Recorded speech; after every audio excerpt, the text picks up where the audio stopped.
We're continuing our series here of the cry of the heart. And what we're doing is we're going through every instance of the word heart in the Septuagint Psalms. Septuagint is the Greek Old Testament that existed before Jesus and before there was the Hebrew Old Testament that we now have nearly all of our English translations made from, even the King James. And that was invented by the Jews who killed Jesus. It was.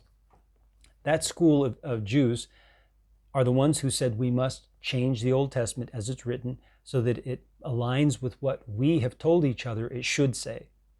And they started that in the 4th century and ended it in the 10th century, and that's the Masoretic text. You'll see it abbreviated with capital M, capital T.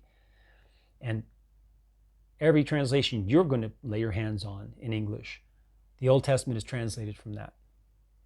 Even some of those who say they're translated from the Septuagint, if you look in the notes, they'll say that it's informed by references to the Masoretic text. It should have no referencing to the Masoretic text whatsoever at all, because that was invented.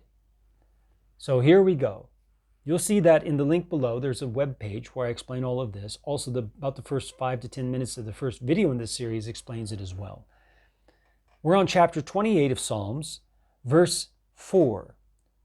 Draw not away my soul with sinners, and destroy me not with the workers of iniquity, who speak peace with their neighbors, but evils are in their hearts. They speak peace with their neighbors, but evils are in their hearts. He says, don't count me among those. Please don't treat me as you would those. They speak peace to their neighbors, but evils are in their hearts. So that shows that what's in your heart can be very different than what you're speaking. You're purposely concealing what's in your heart and controlling those words so that they're different than what's really there. Let's keep going. Verse 8, the Lord is my helper and my defender. My heart has hoped in him, anticipated. And I am helped. My flesh has revived, and willingly will I give praise to him. My flesh has revived. I don't know if you've ever noticed a difference in your flesh. Like if you don't drink enough water. If you go without water for a week and you only drink minimal amount of water, then your flesh gets into a certain condition. But when you drink enough water, then it fills out and it looks much better. The same with sleep. If you go without sleep and water, it's terrible. But when you get sleep and water, your flesh looks good. So your flesh does respond to its environment. And it says here, my flesh has revived. The flesh has responded to this situation. The Lord is my helper and my defender. My heart has anticipated in him, has hoped in him, and I am helped. It's not that I've imagined being helped and therefore I'm metaphorically helped. He's not saying that. He's saying I have anticipated his help and he has helped. I anticipated his help and he was true to me. He helped. My flesh has revived. And willingly will I give praise to him. Notice the praise is after the fact, not before the fact. After the fact. He will give praise to him because he hoped and anticipated God would help, and God helped. And his flesh is revived now, and he's going to give praise to God.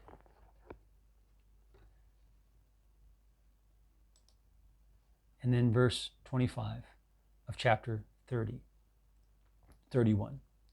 Be of good courage, and let your heart be strengthened, all ye that hope in the Lord. And let your heart be strengthened. Okay? Next one.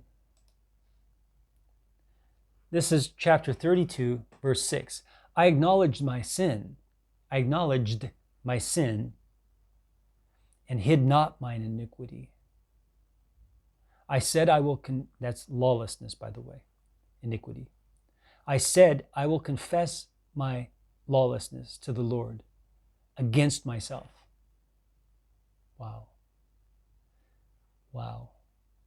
When you're a little kid and you've done something your dad says don't do, and you lie to him to defend yourself, to make yourself look good when you're not. I mean, you did something wrong. But the one who tells his father, yes, I did it, he testifies against himself, makes himself guilty. Well, he is guilty. You're simply being righteous because you're telling what is, what's right, what's balanced, what's equitable. What's equitable is that you did wrong and you are a wrongdoer.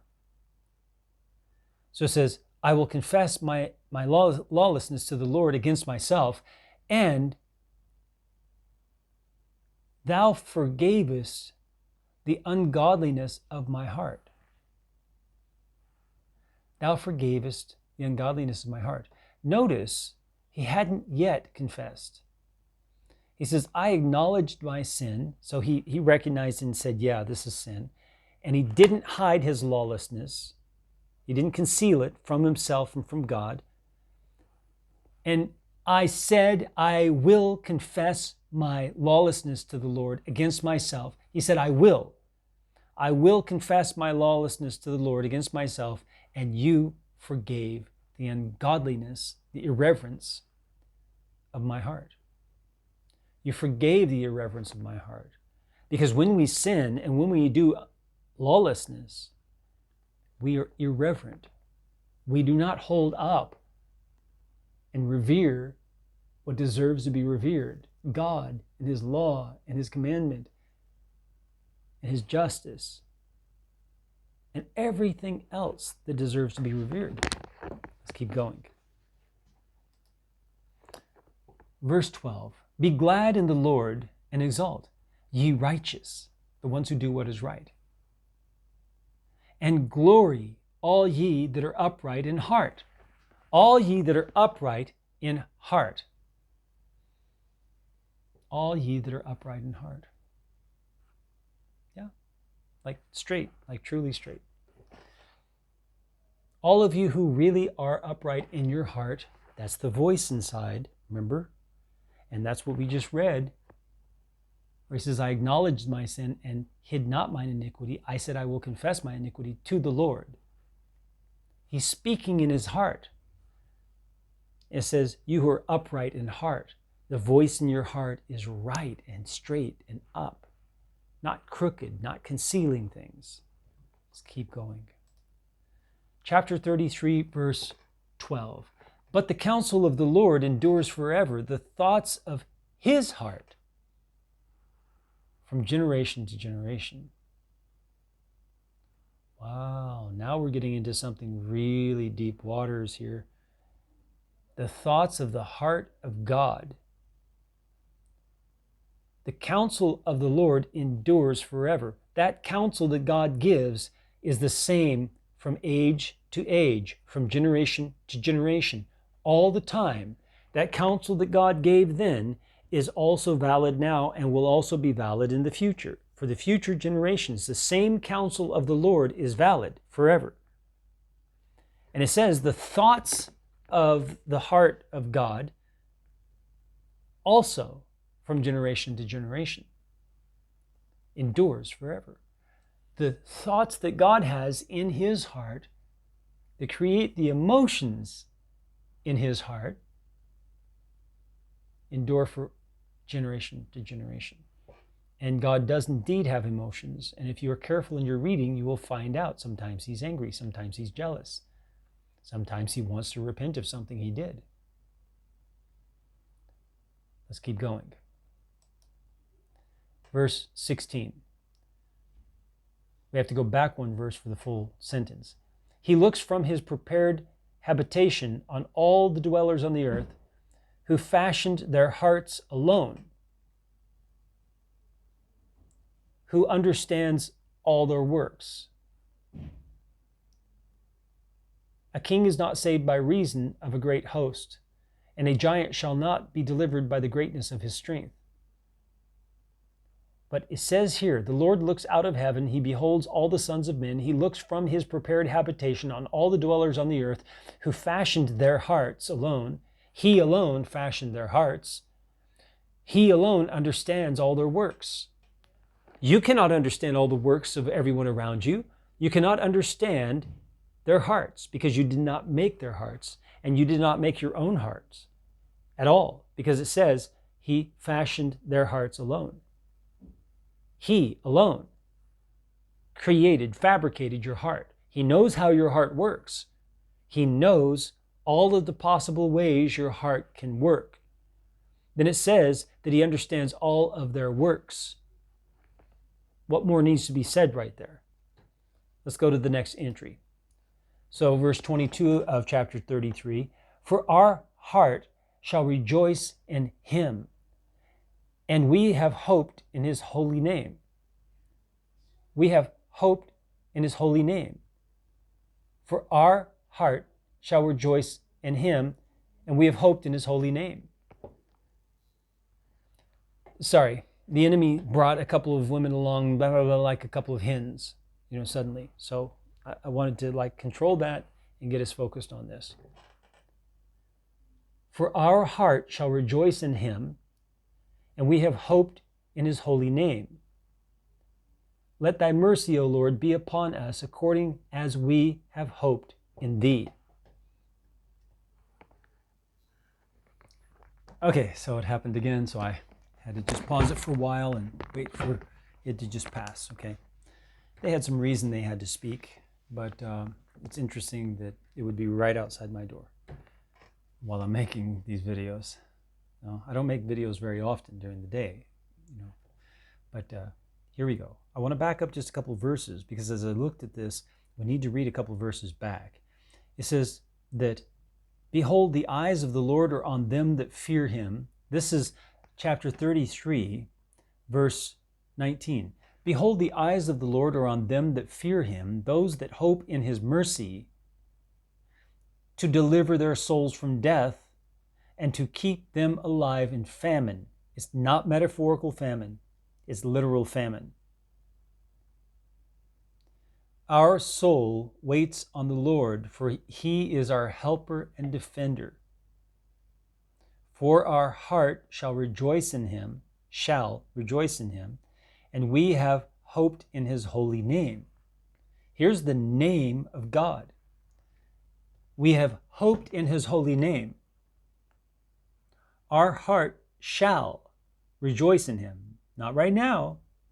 While we're anticipating and hoping, it's not rejoicing in God. It will. Our heart will rejoice in him. In the future, when we have received that help, the voice in our hearts will rejoice in God. Let thy mercy, let your mercy, O Lord, be upon us according as we have hoped in you. So according to what we have anticipated in you of your help, may your mercy deliver that help in that portion that we have anticipated, that we have hoped and expected from you. That's what it says. Next entry. This is chapter 34, verse 19. The Lord is near to them that are of a contrite heart, and will save the lowly in spirit. A contrite heart. So contrite, the word behind that, suntetromenos, means like together ground up together.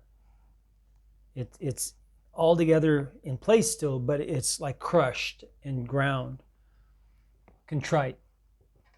The Lord is near to them that are of a contrite heart, an altogether ground up and crushed heart, and will save the lowly in spirit. Many are the afflictions of the righteous, but out of them all, Lord will deliver them. All right. Next entry. Chapter 35, verse 26. Let them not say in their hearts, there's the voice in the heart again, we've talked about, and we've seen repeatedly here. Aha, aha, it is pleasing to our soul. Neither let them say, we have devoured him. Let them be confounded and ashamed together that rejoice at my afflictions. These are the enemies. Okay, next entry. Chapter 36, verse 11. Extend thy mercy to them that know thee, and thy righteousness to the upright in heart. Interesting that he should say to them that know thee. Extend thy mercy to them that know thee. Let me read you a verse. This reads like Psalms, and you might not have recognized it when you read it in the context of 1 John, but it reads like what we're reading in the book of Psalms. 1 John 2, verse 4, he who says, I know him, and does not keep his commandments is a liar, and the truth is not in him. He who says, I know him, I know God, and does not keep his commandments is a liar, and the truth is not in him. And this says, extend your mercy to them that know you, meaning them that keep your commandments. You do not know God if you do not keep his commandments. That's what both of them are saying. Extend your mercy to them that know thee, and thy righteousness to the upright in heart. Be equitable to those who are upright in heart. Let's go to the next one. Chapter 37, verse 5. Delight thyself in the Lord, and he shall grant thee the requests of thine heart. That's what it says. You say, what does that say? It's like not the English that we speak. Delight yourself in the Lord, and he will grant you the requests of your heart. It says just before that, hope in the Lord and do good and dwell on the land, and you shall be fed with the wealth of it, with the wealth of the land. Delight yourself in the Lord, and he shall grant you the requests of your heart. But you've got to delight yourself in the Lord.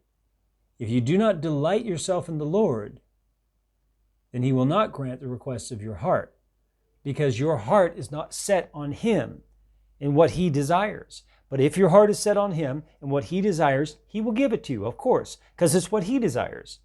So when you desire what God desires, he will gladly give it to you. So, next one. This is a long one. This is 37, all right? So this is chapter 37, verse 15. Sinners have drawn their swords. They have bent their bow to cast down the poor and needy one, and to slay the upright in heart. So they're not only against the poor. Sinners are against the poor, but they're also against those who are upright in heart. Those of us who are upright in heart, the sinners are against, even if they call themselves Christians. There are many Christians who confess that they are sinners and they cannot stop sinning. They do. And they come to this channel and they challenge with questions. Well, when did you stop sinning? Trying to mock, instead of paying attention to themselves and stopping their sin. They want to add to their sin by then mocking and attacking someone who's upright in heart. And that just proves that they are sinners based on verse 15 here. Sinners have drawn their swords, they have bent their bow to cast down the poor and needy one, and to slay the upright in heart. And that's what I keep saying. You want to murder me because I tell you the truth. I tell you the truth and you want to murder me. You do. Oh, no. Ron, you're exaggerating. No, I'm not. No, I'm not. Jesus said that if you hate your brother in your heart, you've murdered him. And you surely hate me. When I tell you the truth, you surely hate me. No, we love you. And you're going to continue to add lies to it now? I have so many of them. Oh, they'll tell me that I'm cursed, I'm going to hell, and I'm a minion of Satan. And then they'll say, the Lord bless you. What? What? Let's keep going. Let their sword enter into their own heart, and their bows be broken. This is the next verse, 16. Let the sinner's sword enter into their own heart. They're trying to get it into my heart. let their sword enter into their own heart and pierce their own heart, and their bows be broken. Let's keep going. Then further in verse 32 of chapter 37, it says, the law of his God is in his heart, and his steps shall not slide. I like this. It says from verse 30, but the righteous shall inherit the earth. Sounds familiar, doesn't it? But the righteous shall inherit the earth and dwell upon it forever. The mouth of the righteous will meditate wisdom. Right? The mouth of the righteous shall meditate wisdom. And this is what I do also, is that I think sometimes with my mouth. I have to meditate on this wisdom with my mouth.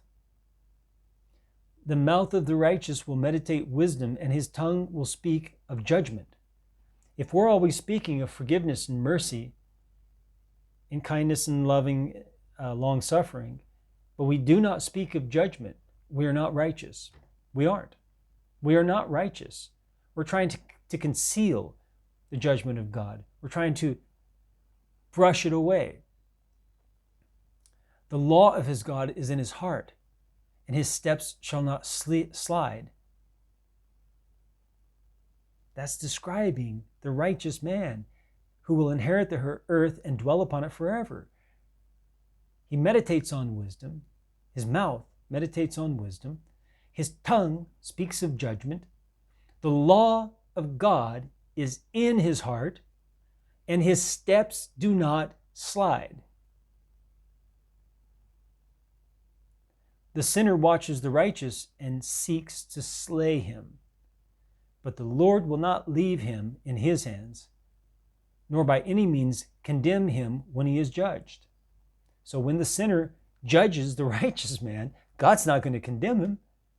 So all of you who come along, who swear to God that you are sinners and that you cannot stop sinning, and you're sitting there judging me, and I'm telling you, you must stop sinning. And you're saying, well, who made you righteous and sinless? And no one said I was sinless.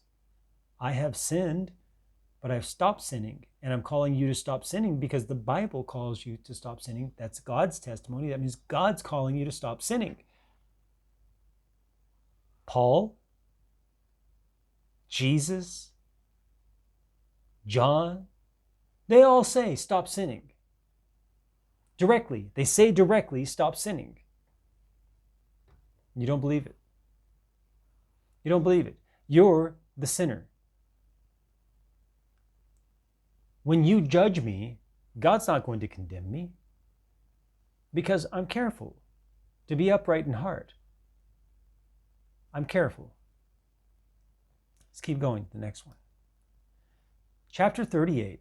I'm calling you to be careful and upright in heart.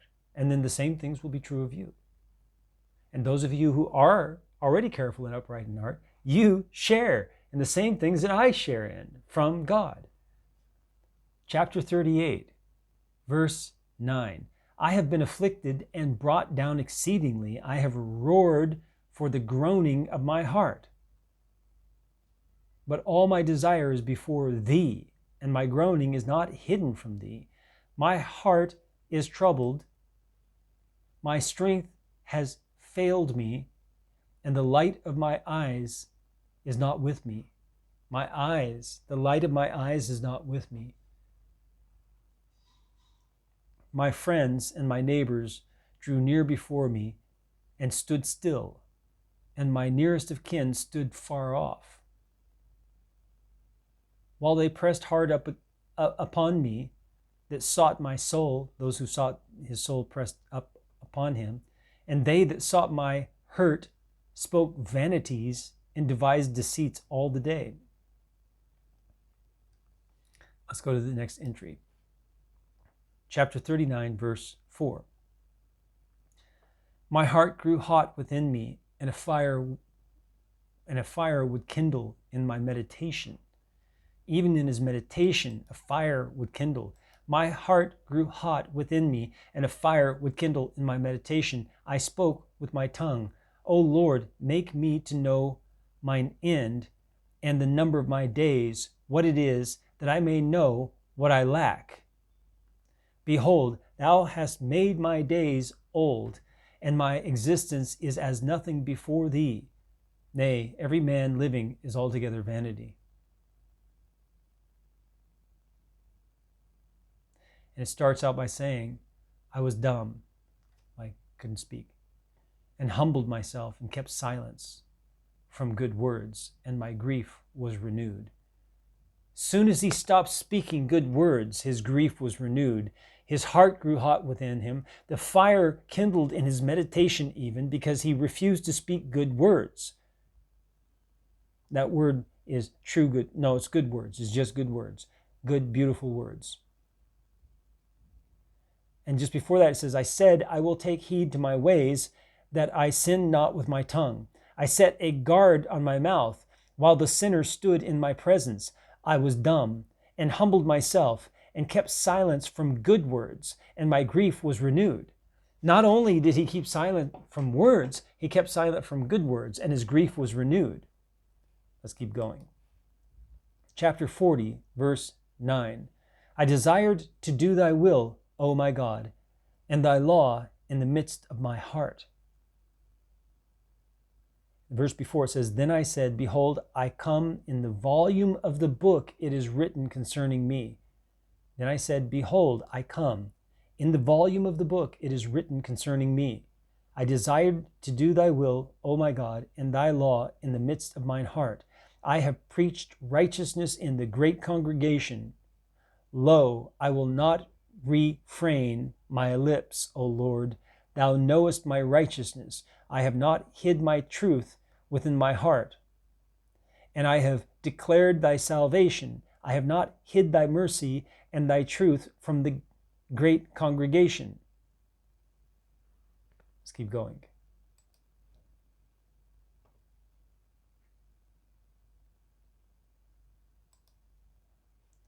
For innumerable evils have encompassed. All right, so let's continue because it's a verse before. But thou, Lord, remove not thy compassion far from me. Thy mercy and thy truth have helped me continually. Thy mercy and thy truth. Mercy doesn't mean you sinned. Mercy doesn't mean you sinned. It means you're in need. And yet we think, if you need mercy, it means you're a sinner. No, it means I'm in need. I'm in need. I need mercy. So it says, thy mercy and thy truth have helped me continually. Thy mercy and thy truth have helped me continually. Verse 13, for innumerable evils, uncountable evils, have encompassed me. My transgressions have taken hold of me. So he does have transgressions, sins. His sins have taken hold of him. And I could not see. They are multiplied more than the hairs of my head, and my heart has failed me. He has allowed his transgressions to multiply so many that they're more than he could count of the hairs on his head. No jokes, okay? All right?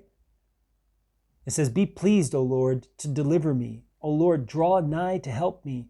Let those that seek my soul to destroy it be ashamed and confounded together. Let those that wish me evil be turned backward and put to shame. Let those that say to me, aha, aha, quickly receive shame for their reward. That's you who come to the channel doing this to me, even though I have not transgressed. I have not. I am walking carefully with the Lord. Let's keep going. Chapter 41, verse 7. And if he came to see me, his heart spoke vainly. All right, so we need a context here. Mine enemies have spoken evil against me, saying, when shall he die and his name perish? That's pretty brutal. Looking at your enemy saying, when's he going to die? Like some are saying about Putin. Hey, when's he going to die? And when are we going to forget his name? And if he came to see me, his heart spoke vainly. Vainly. And if he came to see me, his heart spoke vainly, and he gathered iniquity to himself. He went forth and spoke in like manner. All my enemies whispered against me. Against me they devised my hurt. Okay. Then in chapter 44, verse 19, and our heart has not gone back, but thou hast turned aside our paths from thy way. So let's read this. All my day, this is verse 16, all the day my shame is before me, and the confusion of my face has covered me, because of the voice of the slanderer and reviler, because of the enemy and avenger. All these things are come upon us. Now it's us. But we have not forgotten thee, neither have we dealt unrighteously in thy covenant. We've kept the covenant. And our heart has not gone back, but thou hast turned aside our paths from thy way. For thou hast laid us low in a place of affliction, and the shadow of death has covered us. If we have forgotten the name of our God, and if we have spread out our hands to a strange God, shall not God search these things out? For he knows the secrets of the heart. And this speaks to you Christians today who attend the apostate churches. You know who you are. You've turned your heart to other gods. You still call Jesus the name of this God, but it's not the Jesus of the Bible. If you look carefully and you read carefully, it's not the Jesus of the Bible. It's the Jesus of the culture, of the world. They've fabricated their own Jesus, which is an antichrist, and you follow it.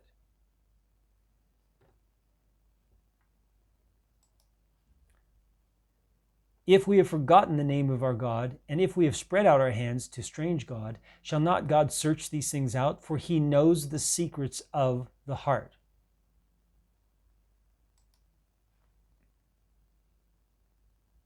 And we'll end this video right there. God knows the secrets of your heart. You cannot hide it. And when you are following a strange Jesus, when you're following a Jesus who is opposed to the Jesus of the Scriptures, who's testified by God as Jesus, God sees that. God sees the secrets of your heart. And I pray that you repent of it. I pray that you get right with God. Take the 40-day Jesus challenge. It's free. There's no charge. There's no anything. It's just your Bible. Go to the page, read the introduction of how to prepare for it, and then start reading. It's 39 days. May the Lord bless you as you seek him with all your heart.